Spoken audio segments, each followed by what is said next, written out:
કરશનભાઈ બારડ છે અને પૂર્વ જિલ્લા કોંગ્રેસ પ્રમુખ તરીકે ફરજ બજાવું છું। આજે ઉમેદવારી પત્ર ભરવાનો છેલ્લો દિવસ હતો। એમાં ગીર સોમનાથના જિલ્લાના ગોવિંદપરા જિલ્લા પંચાયતની એક સીટ જે અમે અહીંના સ્થાનિક માણસો છે અને મને એમાં પાર્ટીએ મેન્ડેટ આપ્યું હતું અને મેં આજ ઉમેદવારી પત્ર ભર્યું। પાર્ટીમાંથી રાજેશભાઈ જોશી પ્રભારી હતા અને એણે એવું કીધું કે અમિતભાઈ ચાવડાની સૂચનાથી આ તમને મેન્ડેટ દેવામાં આવે છે અને મને મેન્ડેટ આપ્યું અને મેં ઉમેદવારી પત્ર ભરી અને આજ રજૂ કર્યું। અને પછી ઘટના એવી બની, છેલ્લા ટાઈમમાં એક બીજ ગામના કોળી સમાજના આગેવાન જે ભાજપનું કામ કરે એનું ઉમેદવારી પત્ર આવ્યું અને એમાં પાછું કોંગ્રેસનું મેન્ડેટ આવ્યું।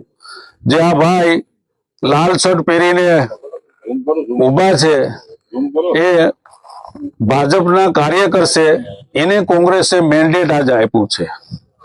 દુઃખની વાત એ છે, અપમાનની વાત પણ એ છે કે કારડિયા રાજપૂત સમાજનો આખા જિલ્લામાં પ્રભુત્વ છે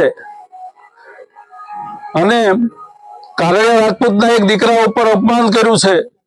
પેલા મને મેન્ડેટ શા માટે આપ્યું? મને ટિકિટની ના પાડી દેવી હતી।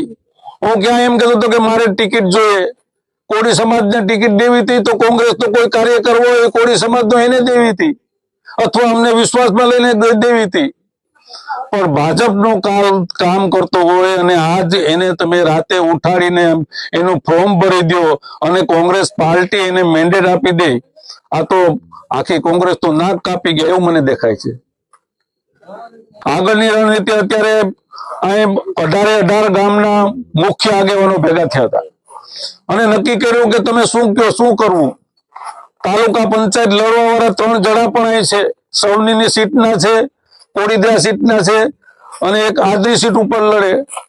એને પણ કીધું કે કરશનભાઈ તમારે મેન્ડેટ રદ થાય તો અમારે પણ તાલુકા પંચાયત લડવાની નથી અને મારું પણ સ્પષ્ટ કે મેં કોંગ્રેસને ઉપલી નેતાગીરીને કોંગ્રેસના મુખ્ય આગેવાનોને કહેવાનું છે કે સમાજ ભેગો થયો સમાજની સાથે છે।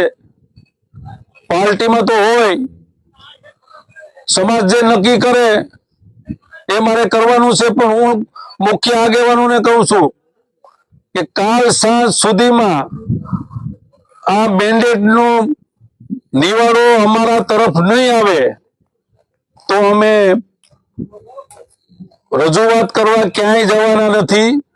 અમે આખો સમાજ કોંગ્રેસ ચૂંટણીનો બહિષ્કાર પણ કરવાના છે। આખો સમાજ મારી સાથે જે હું નિર્ણય લઉં એમાં તૈયાર છે અને અમે નિર્ણય લઈ લેશું। નામ ડીબી સોલંકી અને હું ગીર સોમનાથ જિલ્લાનો કોંગ્રેસ પાર્ટીનો સક્રિય સભ્ય છું।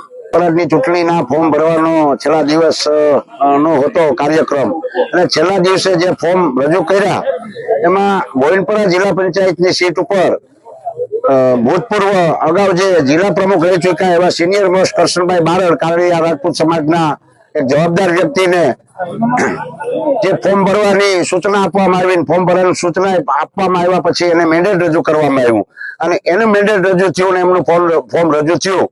એ પછી એક અન્ય વ્યક્તિ જે ભાજપના કાર્યકર છે જેમના ફોટા વાયરલ થયા છે એવા વ્યક્તિને આ જિલ્લા પંચાયતની અંદર ફોર્મ ભરી અને એ કોંગ્રેસ પાર્ટીએ એને પણ મેન્ડેટ આપ્યું છે। તો 100 વર્ષ જૂની કોંગ્રેસ પાર્ટીને માટે આ શરમજનક વાત કહેવાય। હું તો આ તો કે મીડિયાના માધ્યમથી પણ એ કહેવા માંગુ છું અમિતભાઈ ચાવડાને પણ કે ભાઈ આ કોઈ પણ સીટ ઉપર ઉમેદવાર છે ઈચ્છુક 1, 2, 3 એની ઈચ્છા દર્શાવી શકે, એની માગણી કરી શકે અને ડમી ઉમેદવાર તરીકે પણ ફોર્મ ભરી શકે, પણ મેન્ડેટ કોઈ પણ એક જ વ્યક્તિનું હોય તો આ કરશનભાઈ બારડ જેવા સિનિયર મોસ્ટ કારડિયા સમાજ માંથી આવતા વ્યક્તિ માટે અપમાનજનક પરિસ્થિતિ કહેવાય। અને આજે સૌની મુકામે આ સીટના 18 ગામના જવાબદાર લોકોની એક મિટિંગ હતી અને જન આક્રોશ ભરેલી વાતો થઈ છે અને કાલ સાંજ સુધીનું કરશનભાઈ અલ્ટિમેટમ આપ્યું છે। જો પાર્ટી આનો યોગ્ય જવાબ નહીં આપે તો હવે પછીનો કાર્યક્રમ કરશનભાઈ બારડ રજૂ કરશે અને એમાં સૌ લોકો સહમત થયા છે।